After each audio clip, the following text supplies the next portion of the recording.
Ahora no tenemos excusa y tenemos que grabar todas. Aparte ya todos me piden que lo grabe. Bien, vamos a compartir entonces.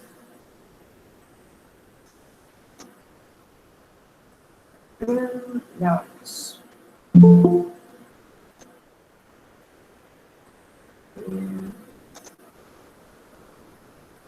Hola, Mira.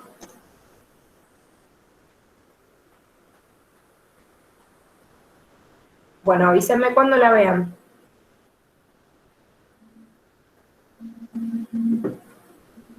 ¿Ahí se ve? Sí. ¿Sí? Bien.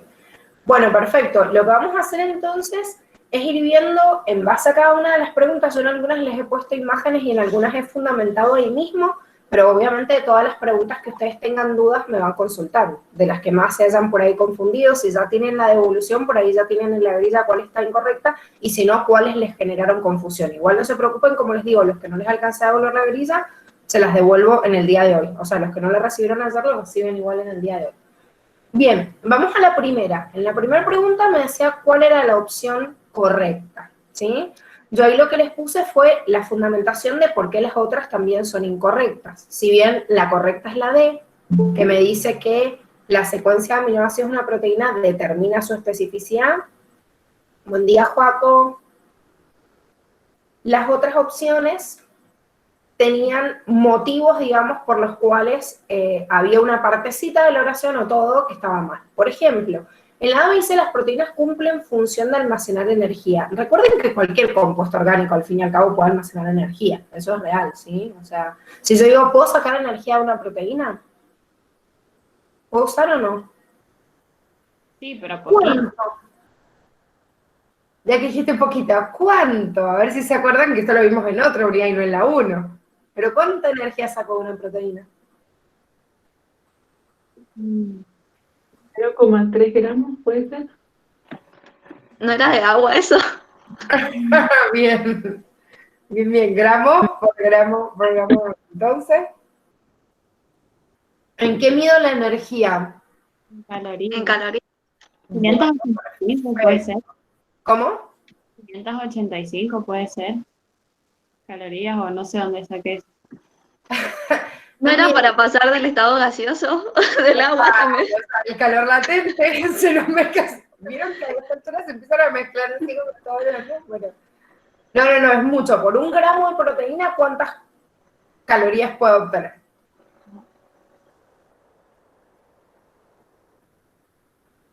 No me acuerdo. ¿No se acuerdan?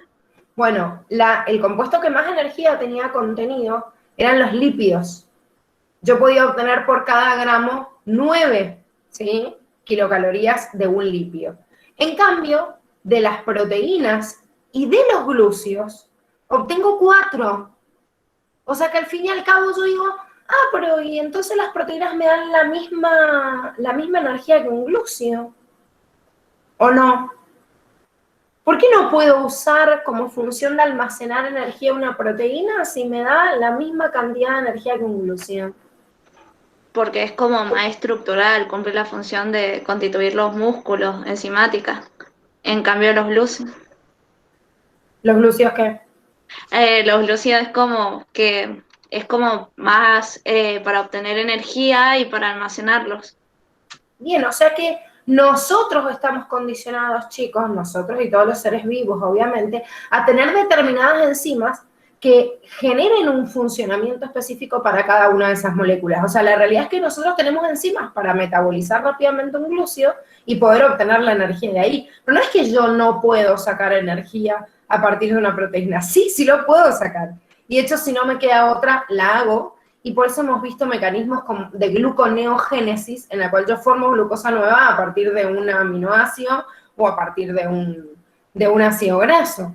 O sea que obviamente poder se puede, pero no es la función principal. Entonces cuando dice las funciones cumplen la función de almacenar energía, y no, la verdad que pueden llevarla a cabo, pero no es la función principal, porque el organismo está condicionado a llevar a cabo justamente algunas funciones como, ahí les puse algunos ejemplos, mensajeros, transporte, encima, Ustedes saben que las proteínas son las que más cantidad de funciones tienen acumuladas. O sea, hay ejemplos de un montón. También son contráctiles, ¿sí? De transporte, o sea, tenemos un montón de funciones. Bien, después, la B me dice los lípidos cumplen función estructural formando tendones, ligamentos y enzimas. Y en realidad, ¿quién forma tendones, ligamentos y enzimas? Bloquear. Ahí está. Las proteínas, ¿no son esas? Bien. Los tendones, por ejemplo, y los ligamentos están formados principalmente ¿por qué? Creo que colágeno, no me acuerdo bien. Bien. Y el colágeno es la proteína más abundante del cuerpo. ¿Sí? Si yo, ¿cuál es la que más cantidad hay, ¿sí? En el cuerpo? Es el colágeno. Así que imagínense que hoy, y las enzimas que dijimos, obviamente todas las enzimas son proteínas, entonces no es los lípidos, o sea, no son los lípidos los que cumplen esas funciones porque la función estructural de cada uno de estos componentes y funcional en el caso de las enzimas está por una proteína y no por un lípido.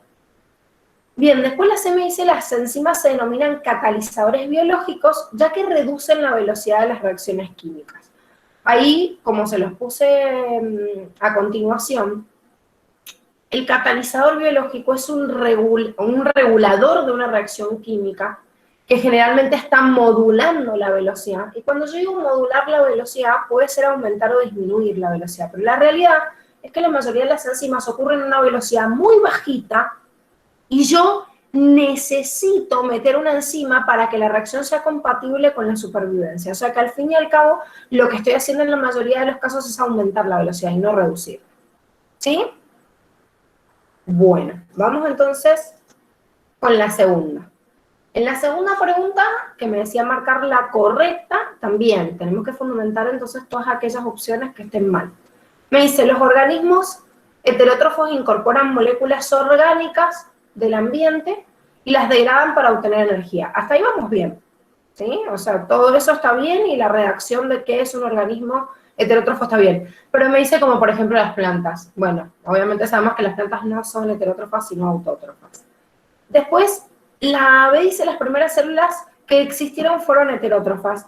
Y esto por ahí los podía confundir, porque si bien una de las teorías que más apoyan a esto es justamente que los primeros organismos fueron heterótrofos, sabemos que existen las dos teorías. ¿Sí? Hay algunos que dicen que los primeros pobladores de la Tierra, o sea, las primeras bacterias fueron heterótrofas y otras autótrofas. Entonces no la podríamos dar como correcta por eso. Sin embargo, sí podemos dar como correcta la C, que dice la fotosíntesis es un ejemplo de proceso anabólico donde se convierte en sustancias simples en complejas, que es lo que lo define. Entonces, es mucho más correcta que la anterior, que me puede llegar a hacer dudar y por eso marcamos esa. Bueno, y la última dice el catabolismo es un proceso de conversión de sustancias simples a complejas y el catabolismo sabemos que es una fase de degradación, o sea que es al revés. ¿Sí? Bueno, ¿dudas hasta ahí? ¿No? Bueno, ¿se anima alguien a leer, a revisar esta, a ver si vamos haciendo rotación de voces? Vamos, una cada uno, si encima se las he puesto fundamentadas. O sea, más fácil no puede ser. O sea, hasta explicarle al otro es como para escucharles la voz, nada más. Vamos. Bueno, Dale, Anto, si te espabilás, que me estás bostezando ya que no me quedas dormida. Yo me puedo comer una galleta. si un organismo es diploide, ¿qué complemento cromosómico tendrán sus gametos? Y los gametos tenían la mitad del complemento cromosómico. O sea, si es diploide 2N, los gametos son N, la mitad. Perfecto. Justamente tienen la mitad porque después tienen que volver a restituir el material, ¿sí? En esta pregunta parece una tontera, pero hay un montón que se confunden. O cuando les preguntan de un tipo o de material genético, o si es, no sé, o si es tetraploide, cuánta cantidad de material genético tendría, o si es una célula del estómago en un organismo con tanta cantidad y llevarlo a número, también se confunden. O sea, piénsenla bien y siempre igual. La gameta tiene la mitad que las otras células somáticas y cualquier célula somática que a mí me pregunten tiene que tener la carga de genes. ¿Sí? Perfecto. Uy, se me perdió. Ahí está. El cursor. Bueno, vamos al otro. ¿Quién lee esta? Vamos. Vamos, ahí los que están todos escondidos, que igual pueden leer, aunque están apagados. Hola. Se quedaron todos dormidos.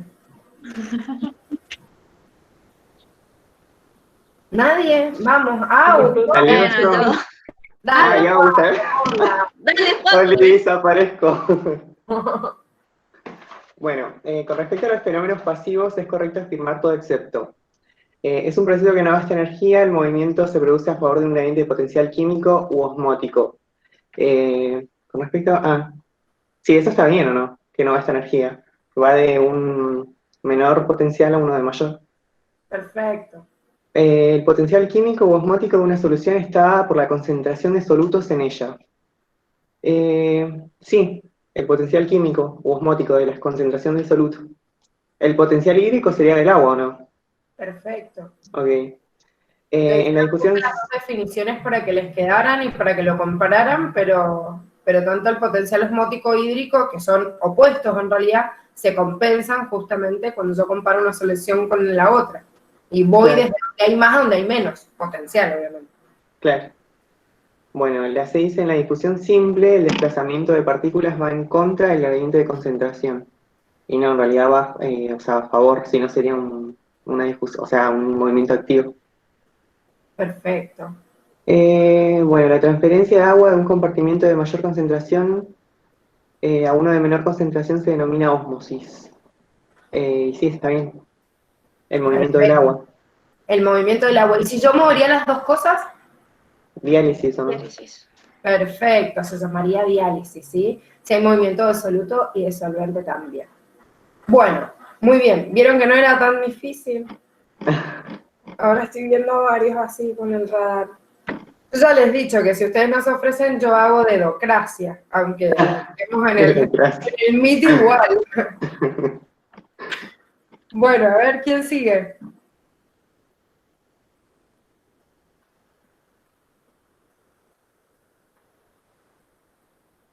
Bueno, Dale.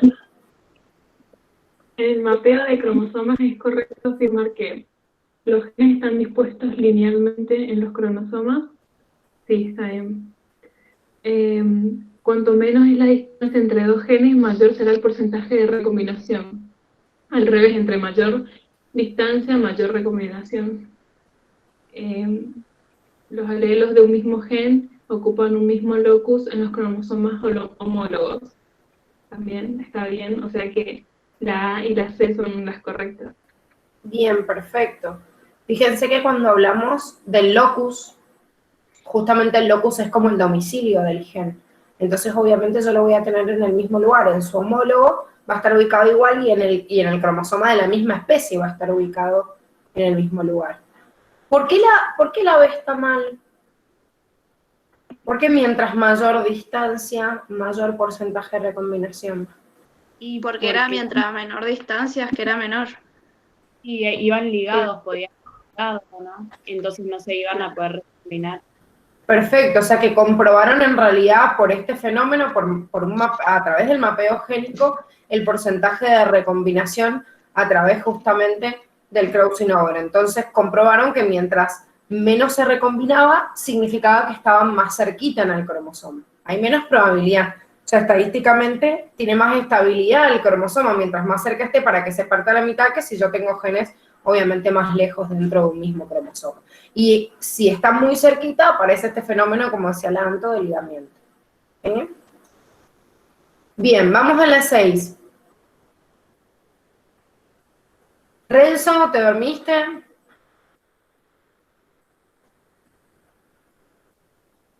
Me parece que sí, ¿ah? Se fue. ¿Lucas? Sí, aquí estoy. Ya. De las siguientes aseveraciones sobre el ARN, todo es correcto excepto. El ARN ribosomal conforma la subunidad del ribosoma, eso está bien. El ARN transfer presenta la forma aproximada de una hoja de trébol con un sitio llamado anticodón donde se une el ARN mensajero. Si al anticodón se une justamente el codón del ARN mensajero. El ARN mensajero siempre presenta la misma longitud independientemente de la proteína que codifique. No, podía cambiar dependiendo de la longitud del ADN. Y D, la función del ARN es ser el intermediario de la información del ADN y la proteína final que codifica esa información. Y ya está bien. Bien, gracias Lucas. Ojo en la C, el ARN no varía según la longitud del ADN, sino de la proteína, justamente. O sea, la cantidad de aminoácidos que yo tengo son la cantidad de codones que yo necesito en el ARN mensajero para que se copien. Entonces, selecciono un fragmentito del ADN para cortar y copiar desde ahí. ¿Sí? Sí. Bien, bien. Bueno, vamos a la siguiente. ¿Quién tengo? Ay, tengo uno que se me tapa acá. Ah, mira, está uno. No le escuchaba ni la voz a la mira hoy. ¿Cómo estás? Bien. ¿Bien? Cansada, pero bien. Sí, estamos todos agotados y tenemos una voz de dormida, pero bueno, nos escuchamos la voz de dormida entre todos. Bueno, dale, ahí leo esta. Dale. En el ciclo de Krebs se obtienen coenzimas reducidas, tales como NAD y FAT, reducidos. ¿Cuál de las siguientes afirmaciones es correcta respecto de sus funciones en el proceso global de respiración aeróbica? Reducen el dióxido de carbono, forman ATP y agua, oxidan el agua y forman ATP y oxígeno. Sí, oxígeno. Bueno, la correcta es que forman ATP y agua, porque por ejemplo reducen el dióxido de carbono, en realidad, o sea, ellas son las que se reducen, haciendo que lo demás se oxide, o sea, al como captar esos protones. Bien. Y lo que dice que forman ATP y agua es porque, bueno, al final de, ¿cómo se llama? De lo que es la fosforilación oxidativa y toda la cadena transportadora de electrones, bueno, al final se obtiene agua y de todos esos protones que ellos, o sea, que agarraron por la ATPasa y todo, se forman. Entonces, por ejemplo, si en la glucólisis a veces uno como que se confunde y dice que, bueno, tenemos 8 ATP. En realidad la ganancia serían los 2 ATP que vos usaste como de inversión menos los que perdiste, y el resto son los que el NAD y el FAT van a como formar, entre comillas, después en la mitocondria. Bien, bien. Sí, fíjense que en realidad, bueno, ¿qué es lo que vos estabas? Siempre caigo en esa pregunta. Paco. Vos estabas diciendo recién, no, en realidad las moléculas orgánicas, bueno, que las moléculas orgánicas son en realidad las que se oxiden y hace que el oxígeno es el que se reduce. Porque fíjense que lo que yo termino de hacer para formar justamente el agua, ¿sí? Y que lo vemos en esa imagen, lo tenemos acá, no sé si ven la flechita, o sea, la reducción de este oxígeno, que sería la oxidación del hidrógeno, bueno, al fin y al cabo es lo mismo, o sea, porque justo son los dos componentes que usamos para medir oxidación y reducción, es lo que me libera el agua, ¿sí? Entonces, en última instancia, yo libero esto porque utilizo el proceso, digamos, o la reducción de todos esos protones que yo obtuve para utilizar el oxígeno como aceptor, en realidad, de todos esos protones y todos esos electrones también, ¿sí? Ustedes saben que dentro de las reacciones de óxido-reducción, el que está ganando electrones como este oxígeno, ¿qué le pasa?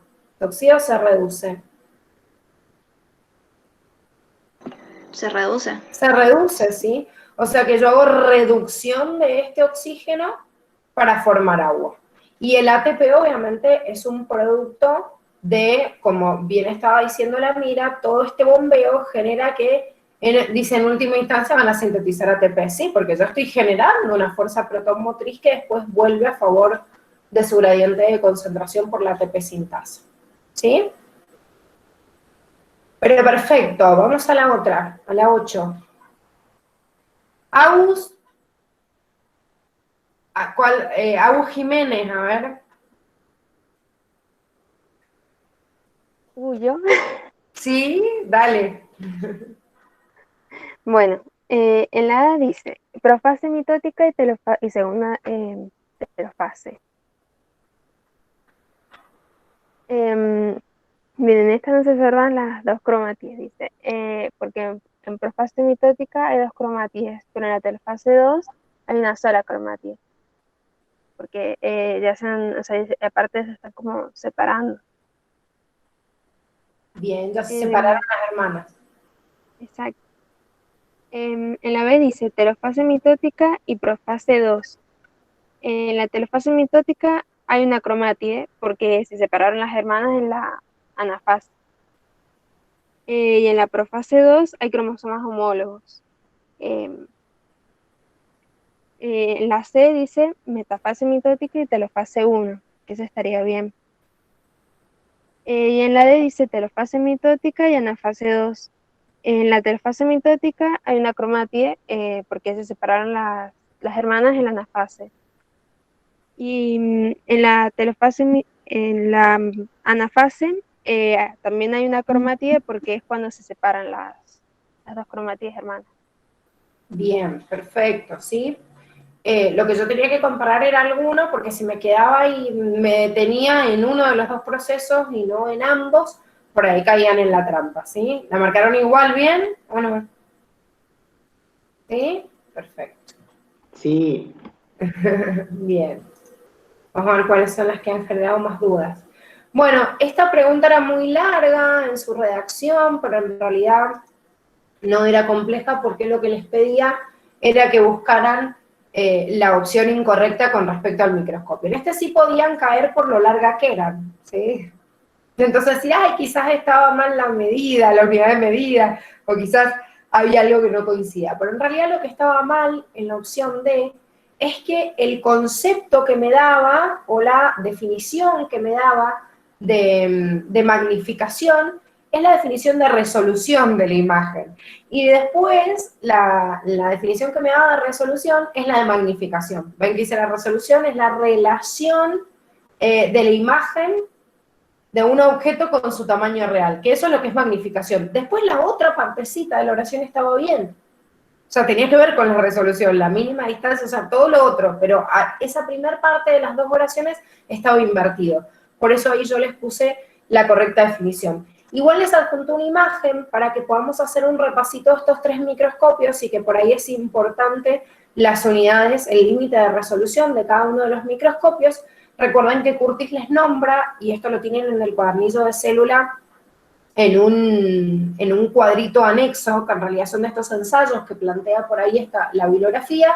Si bien esta imagen se ve un poquito mejor del Curtis de sexta, igual la información es de Curtis de séptima, que les habla del microscopio óptico, el electrónico de transmisión y el microscopio electrónico de barrido. Y lo que hacemos justamente es encontrar distintos límites. Primero, no se manejan de la misma forma, ¿sí? O sea, fíjense, desde el ojo hasta que llegue, ¿sí?, el objetivo y donde está la platina y la iluminación, ¿cómo hago yo para magnificar la imagen y que llegue, ¿sí?, al ojo de forma aumentada? ¿Qué tan aumentada? Y fíjense que en el microscopio óptico, como les dice ahí, tenemos un límite de resolución de 0,2 micrómetros. ¿Eso qué quiere decir? Que yo alcanzo a visualizar partículas de aproximadamente 0,2 micrómetros, ¿sí?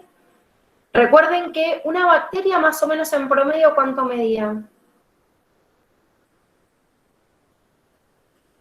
0,1.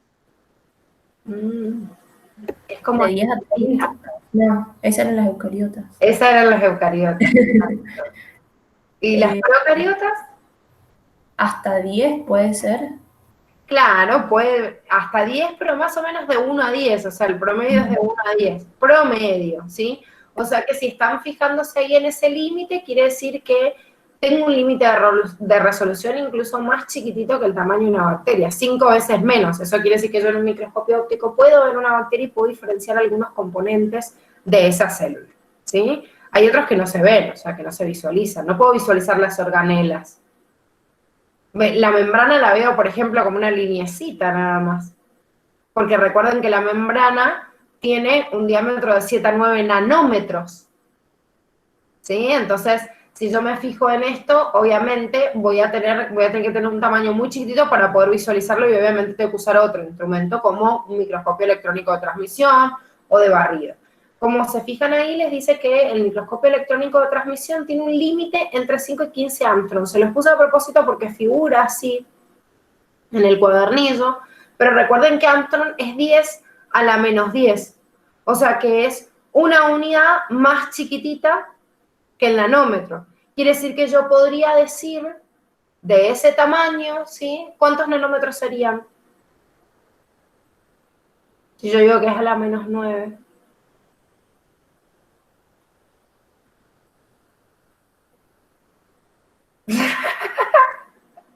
Sí, tenemos que pasar uno nada más. ¿Cuántos antros eran? ¿Cómo? ¿Cuántos antros eran? ¿10? ¿10 antros? El límite es de 5 a 15 Armstrong. Entonces, ¿cuántos nanómetros serían?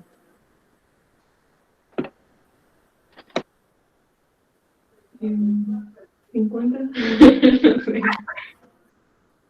Fíjense, ¿cuál es la unidad más chiquitita de las dos?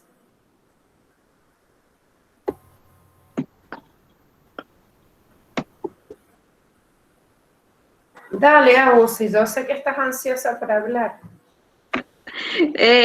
Son 50 nanómetros, si no me equivoco. De Lo que 50 dijo la Julie. Ay, no la escuché a la Julie. Sí. Pero lo dijo con el micrófono apagado. No, lo dijo. Pero de 50 a 150, ¿sí? Eso quiere decir que es un tamaño mayor al microscopio electrónico de barrido que pueda ver o visualizar hasta límites de 10 nanómetros. O sea que el más específico, les digo porque por ahí el número pierde, y si uno está en Armstrong y otro en nanómetro, digo, entonces el microscopio electrónico de transmisión tiene más límite de resolución. Y no, en realidad es el barrido. El barrido es un barrido justamente con distintas partículas. Se pueden hacer con partículas, por ejemplo, de oro, de otro metal, ¿sí? Que haga una placa. Al hacer un microscopio electrónico de barrido quiere decir que hago una placa y veo desde el relieve de esa placa, puedo después observar, digamos, la devolución en esa pantalla.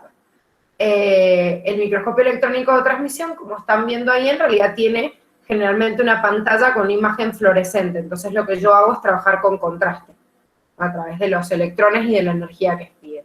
Entonces, con distintas estrategias lo que hemos logrado es magnificar un montón de componentes, y cuando yo con un microscopio electrónico barrido llego a un límite de 10 nanómetros, ya puedo visualizar mucha cantidad de organelas interno, incluso hasta algunas especificidades de la membrana plasmática, ¿sí? De esa forma después se reconstruyen un montón de componentes que nosotros vemos a nivel celular y que estudiamos en todos los libros, o sea, se hacen desde haberlo analizado y de haberlo visualizado en alguno de estos microscopios. Bien, bueno, la 10 me dicen la fosforilación oxidativa, ¿es correcto afirmar qué? Y acá volvemos a la misma imagen que estábamos visualizando recién. Esperen que voy a elegir un lapicito. Dice, la fuerza protomotriz generada impulsa los protones hacia la matriz mitocondrial. Y ojo con esto, pero si ustedes se fijan en realidad en la imagen, la fuerza protomotriz es la que se genera acá, en el espacio intermembranal. Pero justamente me está diciendo, genera un impulso, impulsa a los protones hacia la matriz. ¿Por qué? Porque toda esta fuerza protomotriz que se generó acá está después regresando por la ATP sintasa, y está regresando ¿hacia dónde? Hacia la matriz mitocondrial, ¿sí? Entonces, por eso está bien o es correcta esa opción, porque en realidad la fuerza protomotriz se genera por impulsar los protones en contra de su gradiente, pero después regresan justamente hacia el interior y regresan hacia la matriz. Ahora, la B me dice, la subunidad F sub 0 de la ATP sintetasa, que sería esta, es la que verdaderamente produce ATP. Y esto no es así porque la partícula que realmente la produce es la partícula F sub 1. Ahora en la otra filmina les puse un repaso de la ATP sintasa y ahora nos metemos en esto para entender también La siguiente opción que dice la subunidad F1 del ATP sintasa funciona como ATPasa, pero cuando está unida a la F0 funciona como ATP sintasa. Esto ustedes lo tenían sintetizado en un esquemita en el apunte de clase, donde les decía, esta ATP sintetasa, en este caso de la que está formada en la mitocondria por la partícula F0 y F1, ¿qué función tenían ambas porciones? ¿Sí? La partícula F0, que es la que está embutida en la membrana, es un canal de protones. Eso quiere decir que es el que permite el pasaje de los protones a favor de su gradiente de concentración. A diferencia de todos los otros uniporter que están ubicados en toda la membrana, pero que lo que hacen es al revés, trabajar en contra del gradiente de concentración. Este trabaja a favor de su gradiente de concentración. ¿Y qué es lo que hace? Que esta F1, ¿sí?, que es la que está ya dentro o embutida, o sea, dentro de la matriz y no embutida en la membrana, sino que queda adherida a F0, en solución, o sea, si está solita, flotando, es una ATPasa. Ser ATPasa significa hidrolizar ATP, degradar ATP para utilizar su energía. Pero cambia su función a ATP sintetasa o sintasa, que quiere decir, se encarga de hacer lo contrario, une el ADP con el fosfato cuando está unida a esta partícula F0. ¿Por qué? Porque el F0 le da la energía. Recuerden que es un canal de protones a favor de su gradiente de concentración. Entonces, le da energía a la F1 y por eso la F1, que tiene las enzimas capaces para unir o desunir el ADP con el fosfato, en este caso, como está recibiendo una fuerte de energía externa, une a ambos componentes. ¿Se entiende? ¿Sí? Bien. Bueno, vamos a la 11. En la 11 me dice todos los enunciados siguientes constituyen principios fundamentales de la biología moderna, excepto, ¿sí? O sea, ¿qué está mal? Dice, todos los seres vivos pueden experimentar cambios evolutivos, sabemos que la evolución es una manifestación vital, ¿sí? O sea, está dentro del listado que es la capacidad de generar cambios anatómicos y fisiológicos, todos los seres vivos la tienen. Después me dice, todos los seres vivos requieren energía, y sí, obvio, o sea, la energía es la base de cualquier función metabólica, ¿sí? O sea, el metabolismo, quiere decir que si no tengo energía no puedo llevar a cabo ningún proceso. De hecho, si quiero hacer una reacción anabólica necesito una fuente de energía externa, y si hago una reacción catabólica es para obtener la energía. Así que, obviamente que dependen de la energía. De hecho, destacada con la otra opción que les dice, todos los seres vivos cumplen con los principios de la termodinámica. Recuerden que la primera ley de la termodinámica dice que la energía no se crea ni se destruye, solo se transforma, y esto también se da dentro de los organismos vivos. Yo puedo hacer una sumatoria total de la energía que estoy invirtiendo y la que estoy liberando, y va a haber una constante. Pero sin olvidarnos de la segunda ley de la termodinámica también, que me dice que siempre hay una parte de esta energía que se pierde al medio o se fuma al medio en forma de calor. Entonces digo, a ver, la energía no se pierde, no se vuela, o sea, se está transformando en otra, pero en realidad no existe ningún sistema perfecto que pueda reciclar toda su energía como energía útil, y siempre hay una parte que yo la pierdo como energía inútil, que no la puedo volver a utilizar. Y esa energía inútil que sabemos que se libera hacia el exterior, se libera en forma de calor. Y chao, la perdí como energía, o sea, no la puedo aprovechar para llevar a cabo nuevamente otro proceso metabólico. Y después, la última dice, todos los organismos, incluidos los virus, están constituidos por células, y obviamente es lo que estamos. Sabemos que los virus no están formados por células. Bien, vamos a la 12. La 12 dice, la principal y más abundante sustancia química presente en la materia viva es, y me da una serie, un listadito. Bueno, obviamente que como me está preguntando sustancia química, recuerden que dentro de las sustancias químicas, la más abundante es el agua, ¿sí? Y forma en el peso de todos los seres vivos el 65%. En la unidad 1, recuerden que tienen este valor, y después cuando hablamos de equilibrio hídrico, nos dice que el ser humano, ¿cuánta agua tiene? El 70%. Bien, el 70%.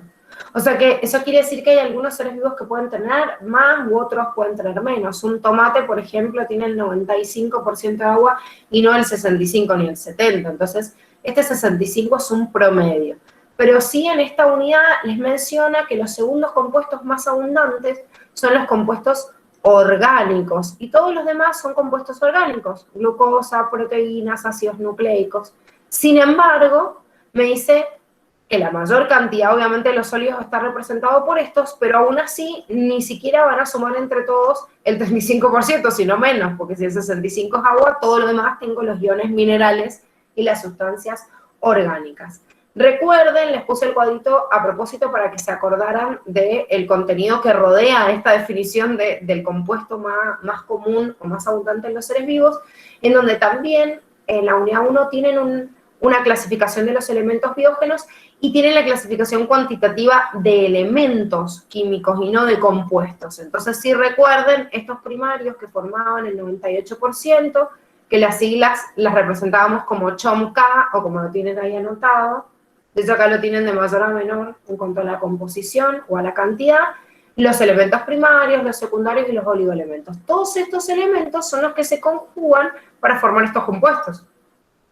Y fíjense que el oxígeno y el hidrógeno, que son los que forman este agua, que es el compuesto más abundante, está dentro de los elementos primarios. Y encima también está el carbono, porque al fin y al cabo todos los compuestos orgánicos que tenemos acá, lípidos, proteínas, ácidos nucleicos, están formadas principalmente por oxígeno, carbono y hidrógeno. O sea que una cosa es que me hable de los compuestos químicos y otra de los elementos químicos. Bien, vamos a la 13. La 13 me decía la reparación coduplicativa del ADN se basa en la acción de quién. Y acá por ahí estaría bueno hacer un repasito, por eso les puse abajo cuál era el tipo de corrección que sufría el material genético y después que viéramos las opciones para entenderlas. Recuerden que el ADN, cuando se va replicando, comete una cierta cantidad de errores que depende de la falla que comete el ADN polimerasa, ¿sí? O sea, es como decir, bueno, ¿con qué frecuencia se equivocan? ¿Con qué frecuencia se manda un moco que después alguien tiene que salir a reparar si no queda como una mutación? Ese margen de error es de un nucleótido mal apareado por cada 10 a la 5. 10 a la 5 es un número que no es muy grande, ¿sí? Considerando la cantidad o el tamaño que tiene cada una de nuestras moléculas de ADN. Eso quiere decir que la ADN polimerasa 3 comete errores dejando un margen alto de errores dentro del ADN que obviamente tienen que ser después subsanados. ¿Quién lo subsana? Y primero, su propia corrección, porque todos nos equivocamos, la ADN polimerasa 3 también, pero tiene como una capacidad de análisis de corrección propia. Es como cuando uno revisa y dice, no, che, pará. Hay algunas cosas que puedo volver a realizar o puedo corregir mi trabajo antes de entregarlo. Es como cuando terminas de hacer un trabajo práctico, terminas de hacer un examen y digo, bueno, le pego una revisada antes que alguien lo entregue. Eso hace la ADN polimerasa 3 y lo hace en un sentido invertido al sentido que tiene de síntesis. ¿Cómo sintetizaba la polimerasa 3? ¿En qué dirección? 5', 3'. Perfecto, 5', 3'. Bueno, lo que hace esta es volverse para atrás. O sea, va caminando marcha atrás. Si se tropieza, cagamos, porque no podemos seguir. Pero va caminando para atrás, 3', 5', y va diciendo, che, si puse un nucleótido mal, lo corrijo, lo saco, vuelvo a poner el correcto, ¿sí? Entonces, después del ADN polimerasa 3, cuando termina su trabajo, se marcha y sigue contenta con el siguiente tramo de la cadena. Ahí vienen los supervisores de esta ADN polimerasa 3, que son el mismo tipo de enzima, nada más que tienen un rango superior, digamos. Pero son lo mismo, son polimerasas. Polimerasa, asa de enzima, y poli, de crear un polímero, que como estamos viendo acá, crean un polímero de ADN. Entonces, la ADN polimerasa 2, 4 y 5, que son las que hacen corrección postduplicativa, son las que en el sentido de síntesis de la polimerasa 3, o sea, 5', 3', van caminando hacia atrás y corrigen a ver si hay algo mal hecho y colocan los nucleótidos adecuados, ¿sí? Además de esto, existen otros mecanismos que son más extremos que el accionar de esta corrección de las polimerasas 3, como tienen la reparación por escisión o el mecanismo de salvataje SOS, que es cuando ya no me queda otra, ¿sí? O sea, cuando yo digo, bueno, tengo que corregir de acuerdo a moléculas señales y el mecanismo de salvataje USB ya dijimos que era como re extremo. Es cuando una sustancia química o los rayos UV han dañado tanto el ADN que se hace como un azar. Digo, ay, esto está mal apareado, lo saco y le pongo el que venga. O sea, ni siquiera miro el nucleótido que estoy adhiriendo. O sea, que vuelvo a tener un porcentaje de una tasa de error que nuevamente me puedo confundir. Es más, ¿cuál es la tasa de error? ¿Cuántas opciones tiene una enzima para colocar un nucleótido?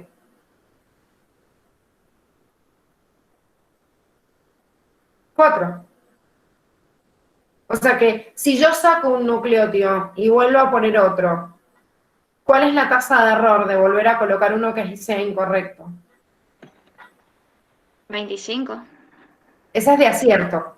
Y el 75 es de error. O sea que encima tengo el 75% de probabilidad de volverme a confundir. Pero digo, si saqué uno que está mal apareado, seguro saqué uno que está mal apareado. Y tengo el 25% de pegarle y poner uno correcto. O sea, a ese extremo yo llego con un mecanismo de salvataje USB. Es el que no me queda otra.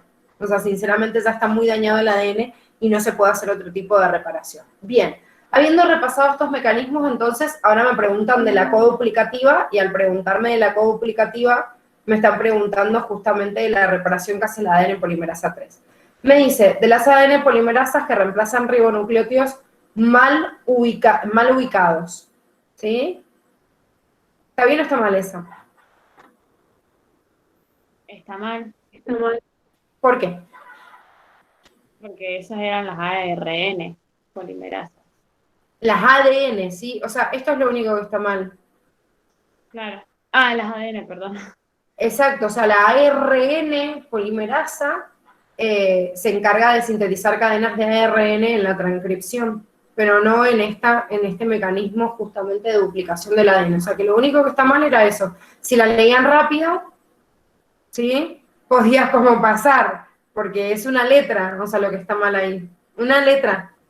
Entonces, Yo literalmente la leí 3 veces, o sea, lo leí como 2 veces porque la primera la leí ADN polimerasa y digo, va, pero hay 2 bien. Y digo, hay algo que no cuadra, así que me puse a leerla de nuevo. Totalmente, chicos. Cuando, aparte el cerebro, no sé si han hecho algunos de estos test en donde están todas las letras mezcladas o invertidas, o faltan partes de un texto y el cerebro vuelve a acomodar y construye la frase.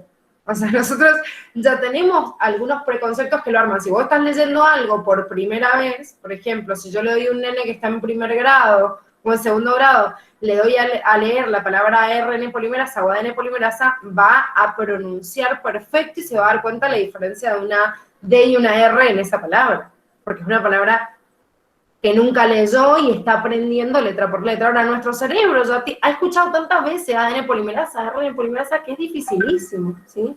Yo vuelvo a leer por ahí cuadernillos que ustedes tienen y frases que en realidad vienen estando, no sé, hace 5 o 6 años escritas igual, y por ahí me dicen de algún error de tipeo, yo me doy cuenta de algún error de tipeo y digo, loco, esto lleva más de 5 años, o sea, ¿así por qué? O sea, nadie se dio cuenta. Y claro, cuando vos lo volvés a leer y lo volvés a leer, volvés a pasar por las mismas frases, tantas veces el cerebro ni registra los errores. Es como que lo acomoda automáticamente. Con esto también la facultad juega, porque cometer un error en una letrita nada más es como muy difícil, ¿sí? Pero hay que agudizar cuando uno no encuentra bien error, decir, a ver, espere, vamos leyendo letra por letra, así como si fuéramos chiquititos subrayando, sobre todo cuando les pase esto, cuando encuentren 2 incorrectas o 2 correctas, que estén dilucidando entre una y otra, detenerse mucho en la lectura porque generalmente el error está ahí. Bueno, dice, de las ADN polimerasas que actúan como exonucleasas en el sentido 5', 3', 5' y eliminando nucleótidos hasta que se encuentre la pareja correctamente, justamente la corrección coduplicativa que hace la polimerasa 3, por eso esa era la correcta. Después la 6 dice de las ligasas que reemplazan nucleótidos erróneos sellando el sitio de corte. Es verdad que hay un sellado del sitio de corte, pero la ligasa no es la que está encargada de la reparación de tipo coduplicativo. Eso solo hace el cierre, ¿sí? ¿Cuándo hace el cierre? ¿Cuándo actúa la ligasa? Cuando une los fragmentos de Okazaki. Bien. Una vez que en la cadena retrasada hubo una síntesis en la dirección invertida al corte de la helicasa, entonces me quedan bloquecitos que eran estos fragmentos de Okazaki, que es la falta o la ausencia del enlace fosfodiéster entre un nucleótido y el otro.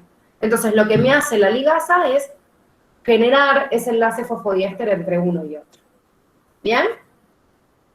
Bueno, y la última dice de las topoisomerasas que verifican el estado de enrollamiento del ADN. Y en realidad, si bien la topoisomerasa es la que evita el superenrollamiento del ADN, y en realidad está bien la función que me está diciendo, no tiene que ver con la función coduplicativa de la reparación del ADN, ¿sí? Simplemente hace esa función en el proceso de replicación, pero no después en la corrección. ¿Bien? Bueno, vamos a la otra. Dice, si se riega una planta con agua con oxígeno marcado radioactivamente, al cabo de unas horas se espera detectar oxígeno marcado en dónde. Bueno, yo les puse esta imagen en donde está bastante sencillo de forma representativa, la etapa lumínica y enzimática, pero podemos visualizar hacia dónde van a parar estas sustancias. El agua, que tiene oxígeno obviamente, y lo que me dice es que estoy marcando el oxígeno radioactivamente del agua, todo ese agua que yo encuentro en la etapa lumínica se rompe, se escinde esa molécula de agua y siempre este oxígeno va a parar al exterior. El oxígeno que yo tengo contenido en los compuestos orgánicos siempre proviene del oxígeno del dióxido de carbono, nunca del agua, ¿sí? El agua aporta los protones para este compuesto orgánico, pero el oxígeno del agua siempre, a través de la fotólisis del agua, como ya sabemos, es liberado hacia el exterior. Entonces, si yo marco radiactivamente el oxígeno que está en el agua, sí o sí va a parar en el oxígeno que se liberó al aire. ¿Por qué? Porque es el único que tiene presente el agua y no va a parar el del agua. Si se repartiera, podría integrarse en la etapa lumínica. Estos experimentos de marcar radioactivamente con isótopos lo que terminaron de dilucidar la ecuación. ¿Se acuerdan la ecuación general de la fotosíntesis? ¿Quién la había planteado al revés? Que la liberación de este oxígeno al medio venía del dióxido de carbono y no del agua.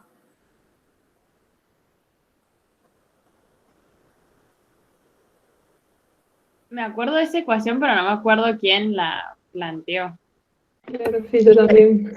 O empezaba con SUH, o sea, no me acuerdo.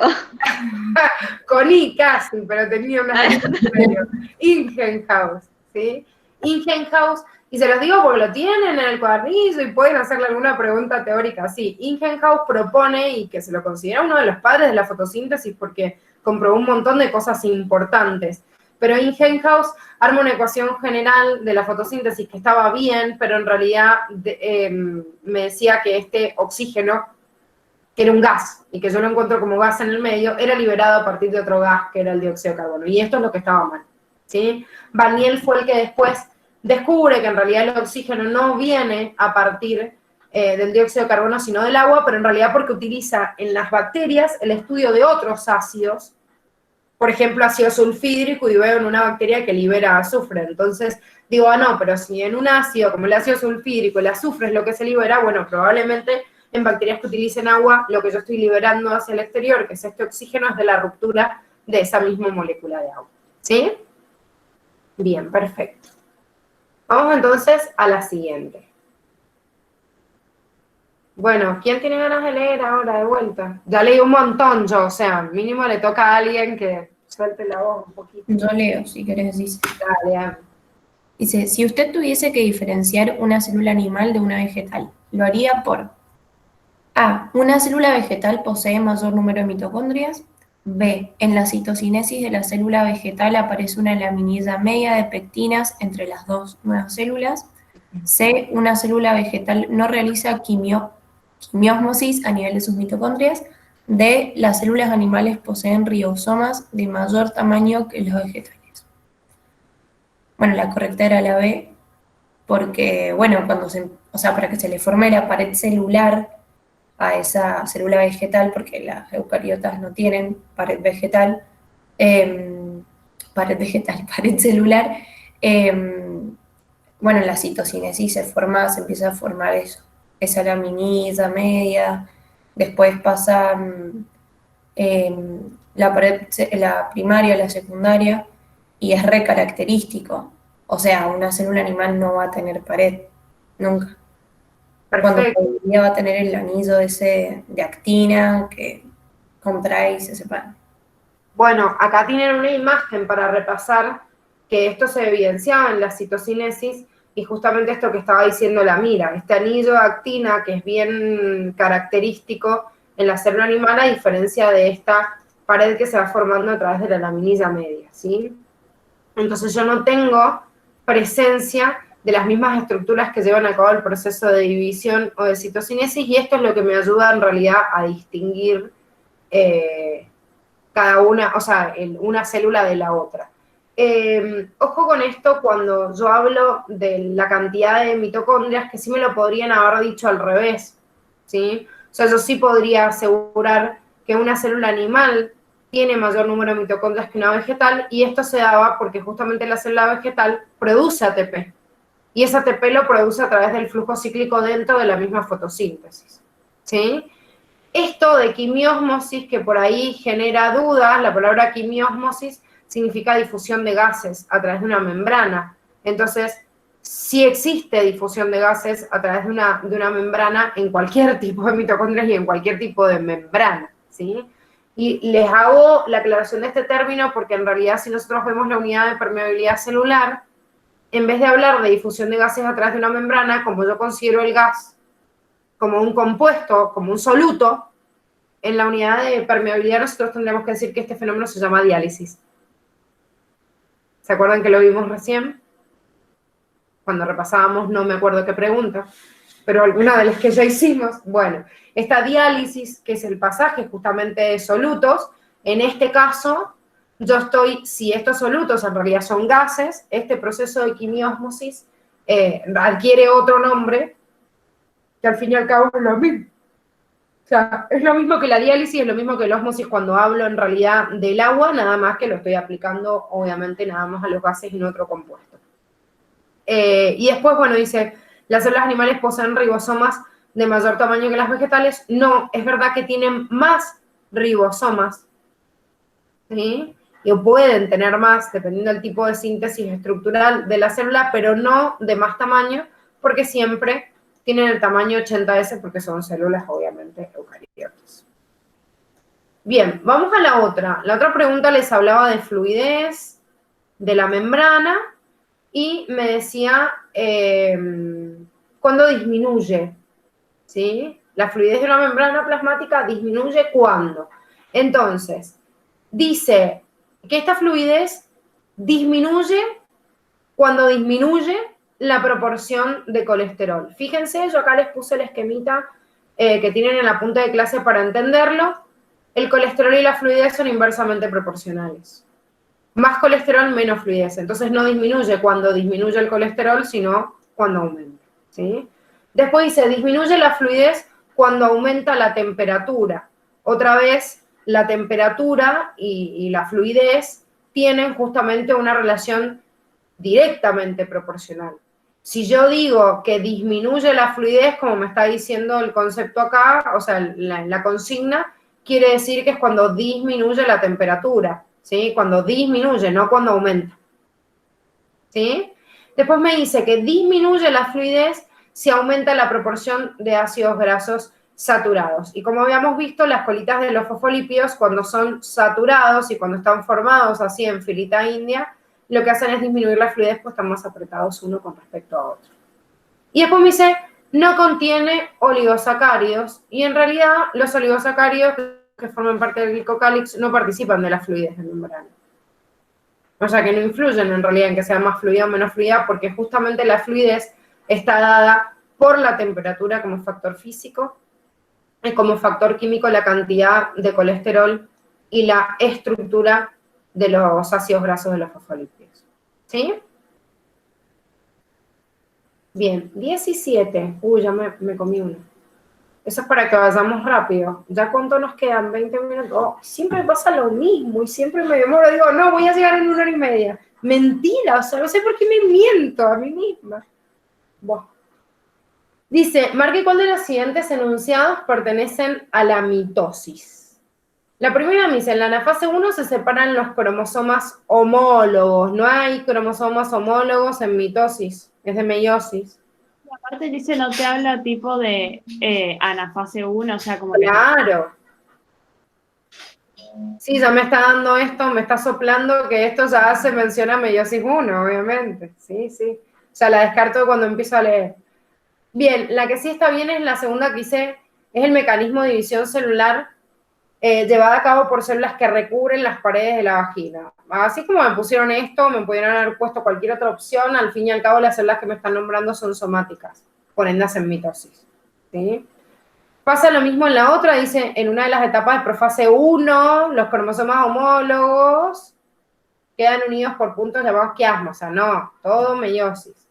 Y después la D, para colmo, dice, se obtienen 2 células con 23 cromosomas cada una.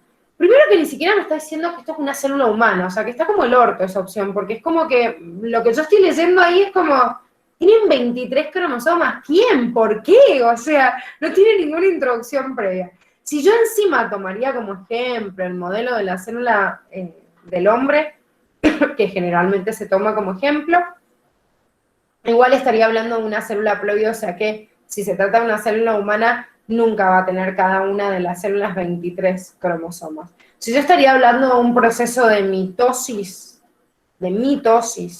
estoy hablando de una célula que replica su material genético y ya de por sí tiene pares, o sea que una célula que hace mitosis, ¿sí? ¿Podría tener 23 cromosomas?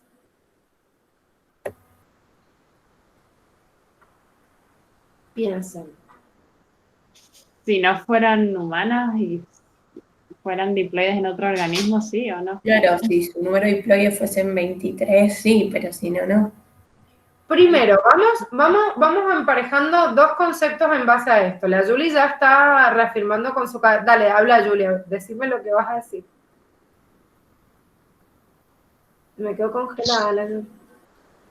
Sí, que para que en una mitosis siempre te van a quedar par los cromosomas porque se separan las cromátides y tiene que tener su cromosoma homólogo cuando es mitosis. Y en meiosis sí te pueden quedar impares, pero te van a dar 4 células y te van a quedar una cromátide sin su cromosoma homólogo y sin su cromátide hermana cuando es meiosis. O sea, en mitosis no te pueden quedar impares. Bueno, siempre y cuando sea una célula diploide. Está perfecto lo que está diciendo la Julie y en base a ustedes que dijeron, bueno, sí, una célula diploide obviamente necesita tener un cromosoma. A ver, si el organismo se reproduce de forma sexual, es producto de la unión de una gameta masculina y femenina. Y la unión de esa gameta masculina y femenina inevitablemente me da una célula con número par. ¿Sí? Pero existen organismos que hacen mitosis en células haploides. Y esto saben por qué, bueno, lo que dice Julie es porque uno lo relaciona automáticamente con una realidad como la nuestra, cualquier animal que es sexual, pero recuerden que las plantas y los hongos tienen una fase de vida muy amplia, haploide y otra diploide, y pueden hacer mitosis de sus células haploides. Entonces, si la célula que está haciendo mitosis es haploide, no hace falta que sea par. Por ejemplo, yo tengo una planta X, que su número diploide es 10, ¿sí? Ese 10 es producto de la unión de una célula que viene de la planta mamá y otra que viene de la planta papá. Ahora, cada una de esas gametas tiene 5 cromosomas. La célula haploide tiene 5. ¿Puede esta célula en una planta de 5 cromosomas convertirse en doble y hacer mitosis? Sí.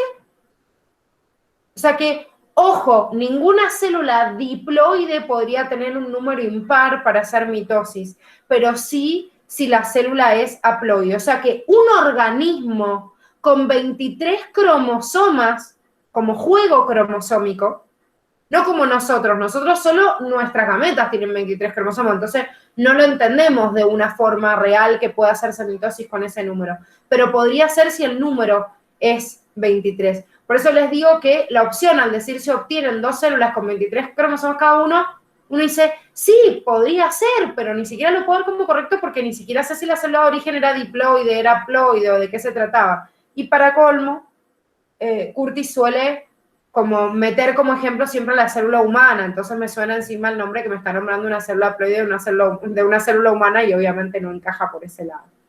¿Quedó claro esto de haploide y diploide que es importante? Mitosis Sí. me separa una célula con material doble a una simple. Eso hace mitosis. Tenga el número cromosómico que tenga. El número cromosómico que tenga, yo si lo tengo doble es porque pasó por la fase S, y si pasó por la división celular, se queda con la mitad. Pero, ojo, el número del juego cromosómico de un individuo. Nunca el 2N puede ser un número impar. O sea, el 2N, si una célula diploide, tendría que ser un número par. Ahora, vieron que en biología siempre hay errores, o sea, excepciones que nos cagan la vida. ¿Conocen alguno de los que ustedes han visualizado durante este año? ¿Conocen algunas excepciones en las cuales el número diploide me da un impar?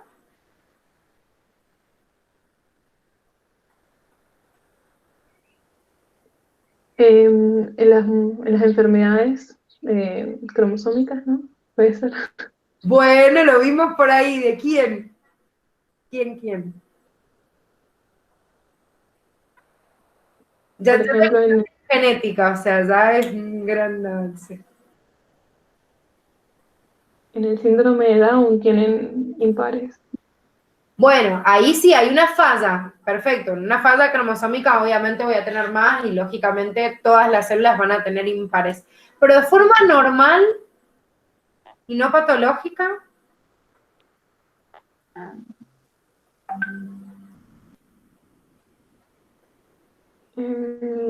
No sé, la poliploidía capaz, algo así. Bueno, ahí sí habría una mutación en la poliploidía si se genera una célula triploide, obvio. No sería una especie, pero sería una mutación. Pero yo digo normal, no ha pasado nada raro. O sea, muévanse de la parte de enfermedades del cuadernicio y vas hacia otro lado. Entonces aparece algo como normal. Que el número, o sea, el número diploide es un número impar. ¿No era en el coso verde ese largo que te mostraba? O sea, te hacía como... No sé cómo se llama eso, pero bueno. No sé qué me estás diciendo, coso verde. Eso es como, bien, memoria visual. Yo me voy a buscar la imagen y me voy a reír. Puede ser que... Estoy tratando de acordarme qué coso verde había en el cuadernillo. No sé qué cosa verde. Pero es más sencillo aún. Si ustedes se acuerdan, la determinación cromosómica del sexo en los individuos estaba dado por el cromosoma X y el cromosoma Y. Y eso en muchas especies se invertía, cambiaba o había una modificación. Y hay un grupo de insectos, que son muchos representantes, imagínense que el 80% de los animales del planeta son insectos, o sea, son muchos, que en eso... ¿Qué, Anto? Que eran Z0.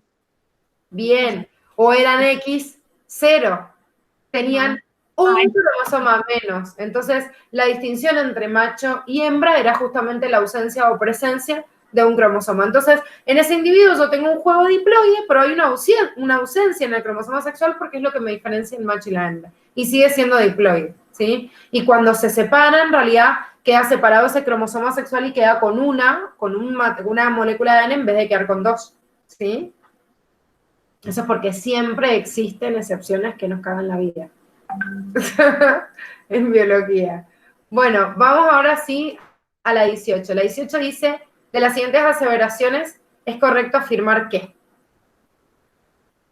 Dice, ¿la glucosa y la insulina ingresan por difusión? No. Sabemos que la glucosa tiene varios mecanismos de ingreso, difusión facilitada, sin porte, uniporte, ¿sí? Pero no difusión.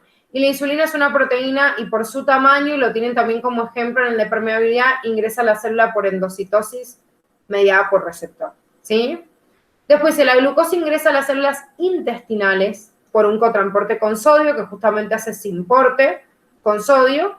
De todos estos mecanismos que nombramos recién, existe alguno que es específico, obviamente, de la célula intestinal y otro en realidad que puede ser de otras. O sea, de otras células específicas como el uniporte en una célula, en una neurona, o la difusión facilitada en otras células del cuerpo. El colesterol no puede ingresar por pinocitosis porque pinocitosis es un mecanismo de ingreso de líquidos y ni siquiera ingresa tampoco a través de endocitosis, o sea, a través de un fenómeno de fagocitosis, sino que por el tamaño que tiene, ¿sí?, necesita del acoplamiento de un receptor específico y no puede hacer una burbuja así de forma indistinta.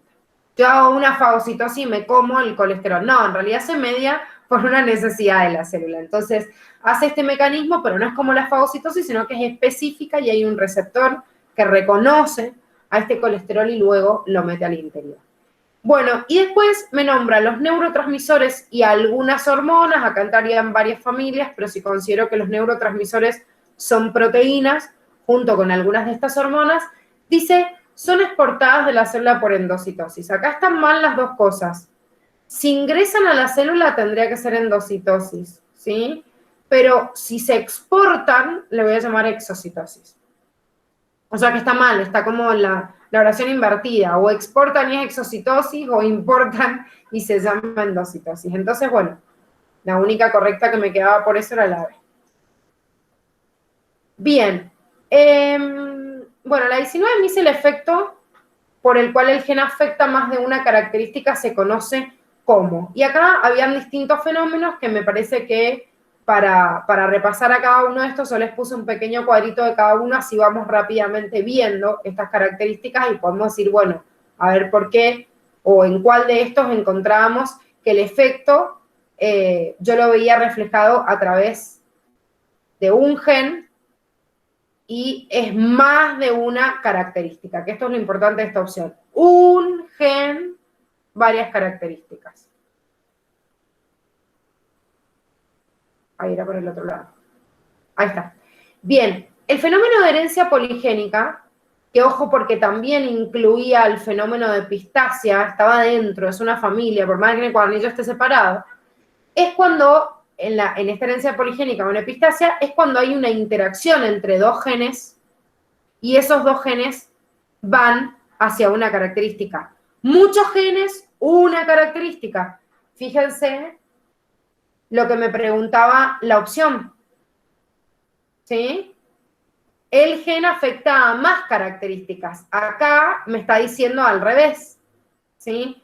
Poli, muchos genes, una característica. Entonces, estos fenómenos de herencia poligénica, de los cuales la epistasia era un tipo a través de sus dos subdivisiones, genes complementarios y suplementarios, era cuando dos genes van hacia una sola característica o expresión fenotípica, ¿sí? En cambio, la pleiotropía, al inverso que lo que estábamos leyendo, es el fenómeno por el cual un solo gen es responsable de muchos efectos fenotípicos o características distintas, ¿sí? Como se ve acá, un gen, muchas características, ¿sí? Volvemos a la pregunta, entonces, un gen, más características. Por eso la opción era pleiotropía, ¿sí?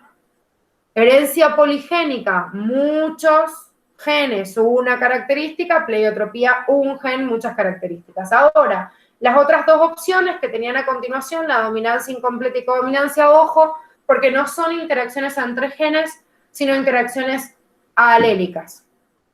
Entonces es un gen, en dominancia incompleta y en codominancia es un gen, una característica. No hay excepción de ninguna de las otras. Son interacciones entre más de un alelo, o un alelo inventó una característica intermedia y todo, pero si yo analizo genes, es un gen, una característica. Es como la herencia mendeliana. O sea, la diferencia es que hay más de un alelo interactuando entre sí. Bien, vamos a la 20. En la 20 me dice cuál es la opción falsa con respecto al ADN.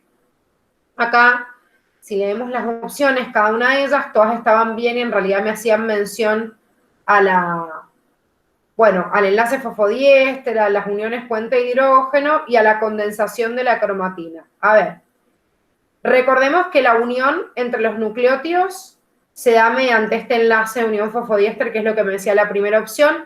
En cambio, el apareamiento de las bases nitrogenadas se da a través de los enlaces puente-hidrógeno, ¿sí?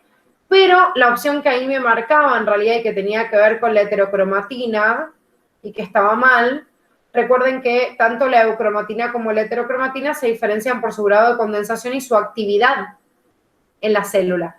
Fíjense lo que me dice la opción. La heterocromatina está más condensada que la eucromatina y es genéticamente activa. Está bien que la heterocromatina está condensada en interfase, pero no se transcribe. Así que no es activa. ¿Sí? Y después, la otra opción que me dice la máxima condensación de la cromatina la podemos encontrar en metafase de la mitosis.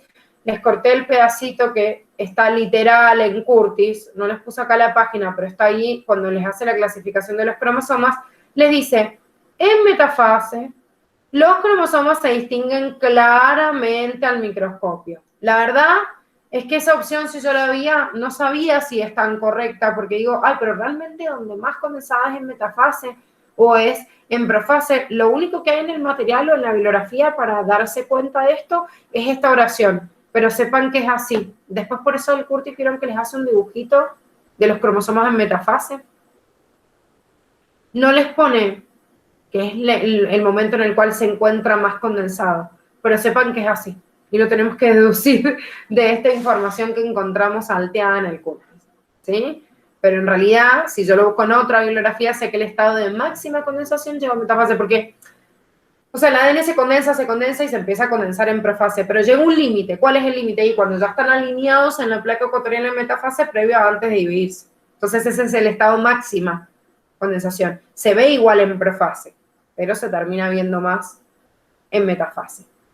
Bien, la 21 me dice, con respecto a la oxidación celular, marque verdadero o falso a cada una de las etapas. O sea, lo que tengo que ir verificando es cada una de estas etapas, ¿sí? Dice, la etapa de degradación metabólica ocurre dentro del citoplasma. Recuerden que degradación metabólica es lo mismo que la fase de glucólisis si yo empiezo por otro compuesto. O sea, si yo no empiezo por glucosa y empiezo por otro compuesto distinto, le llamo degradación metabólica. ¿Y dónde ocurría la glucólisis o degradación metabólica? En el citoplasma. El citoplasma o citosol, sí.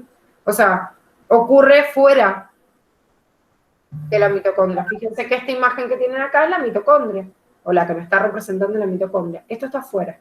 Así que esa opción está bien y es verdadera. Y esta primera. Bien, ahora me dice, la oxidación celular se puede iniciar a partir de hidratos de carbono, proteínas o lípidos. Sí, nosotros vimos un cuadro en el cual cualquier fase de degradación se puede partir de cualquier tipo de compuesto, ¿sí? Orgánico. Puedo a partir de cualquiera de ellos. Así que esta segunda opción también está bien. Ahora me dice, todos los productos de la degradación metabólica terminan en acetil-CoA. Fíjense, ¿todos están terminando en acetil-CoA? No. ¿Quiénes no?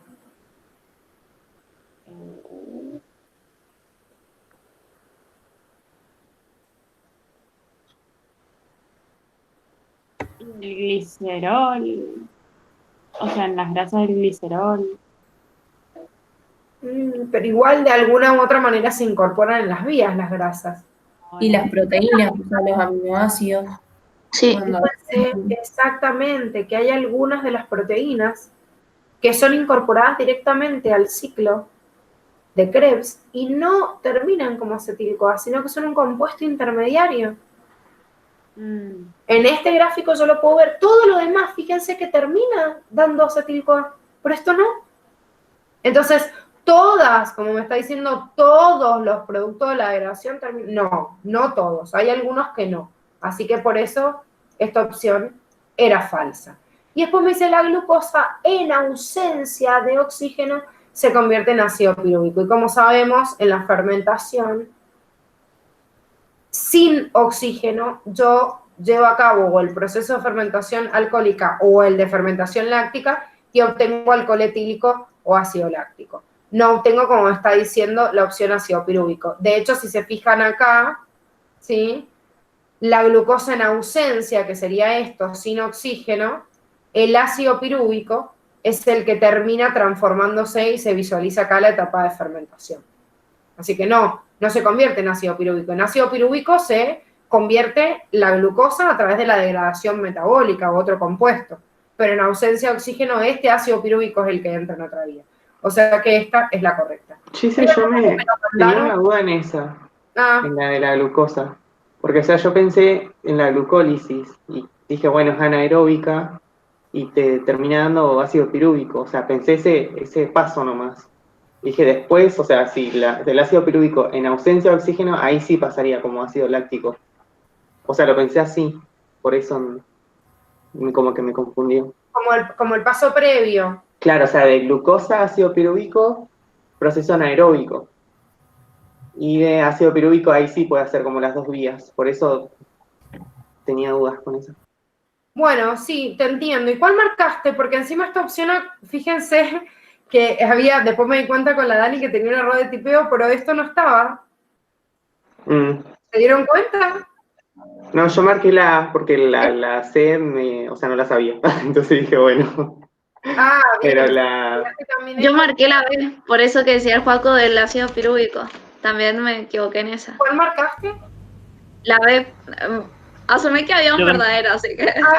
Asumí que el error de tipeo era la falta de un verdadero. Bueno, no, está bien, igual era lo que iba, no sé por qué se le copió hacia la Dani que pasó el examen, pero en realidad sí, iba un verdadero, pero no estaba en el momento o depende de cuándo rindieron en realidad el examen, en qué horario, porque yo lo corregí en determinado momento cuando me dijo el número, que tenía esa duda de que, bueno, la última aparentemente es verdadera y capaz que en la B, la última sea una B, y que también marqué la B igual que la Agustina. Bien, perfecto. Sí, era bastante confusa la opción, pero no me decía cuando llegara a máxima o a la máxima degradación, o no me dice que la glucosa, a través del proceso de glucólisis, se convierte en ácido pirúvico. Me dice, la glucosa en ausencia de oxígeno, solo en ausencia de oxígeno, se convierte en ácido pirúvico. Y en realidad, la glucosa se convierte en ácido pirúvico a través del proceso de degradación metabólica, pero no porque haya ausencia, porque lo hace en presencia también. Por ahí esto le sería más fácil pensarlo de esta manera. O sea, ¿es condición que la glucosa para transformarse en ácido pirúvico esté en ausencia de oxígeno? ¿Qué pasa si hay presencia de oxígeno? ¿La glucosa se transformaría en ácido pirúvico? Sí, le va a dar lo mismo, porque la glucólisis no importaba si había ausencia o presencia de oxígeno. Bien, esa es la forma para pensarle y sacarle lo correcto, ¿sí? Más allá de la explicación última que yo les hice las fermentaciones, si ustedes se detienen en la opción, dice, la glucosa en ausencia se convierte en ácido pirúvico, y yo digo, no es una condición sine qua non para que pase. O sea, al fin y al cabo, en presencia o en ausencia pasaría lo mismo. Sí es verdad que para obtener ácido láctico etanol yo necesito la ausencia de oxígeno, porque si no se activan las otras enzimas, entonces sí es una condición para terminar en la fermentación la ausencia del oxígeno. Pero no para la fase de glucólisis. Si hubiera oxígeno, igual podría ocurrir. ¿Se entiende? Claro. ¿Es la trampa? Sí, ahora se entiende mejor. Bien, igual sí, es una pregunta que genera bastante confusión para colmo cuando yo me di cuenta. Creo que fue Lucas el que me dijo que faltaba una y ahí la corregí, entonces el que rindió después de haber visto esta verdadera, yo dije, encima sin esta con verdadera, bueno, de última podíamos como orientarnos un poco más porque bueno, si se acaban que la otra era falsa, pero esta pregunta suele ser una de las preguntas complicadas y los confunde. Siempre que nos metemos entre medio de verdaderos y falsos. Yo siempre me confundo en esas que tienen como muchas B, muchas F, siempre las hago mal. Sí, es que es como que está a propósito para cagarle a la pregunta. No sé si era la 23, creo. Claro, había otra. Sí, la 23. Para colmo encima habían dos opciones repetidas que sí, me equivoqué en esa también. Me odio. Sí, o sea que te ponen verdadero y falso y te querés matar. Sí. Pero bueno. Bueno, muchachos, vamos a cortar acá. No quiero igual dejar sin corregir la otra partecita. Estamos entonces en la 22, sí. Yo en realidad está planeado para el lunes y el martes ver desarrollo embrionario, porque después tenemos, creo que el miércoles la corrección del otro taller.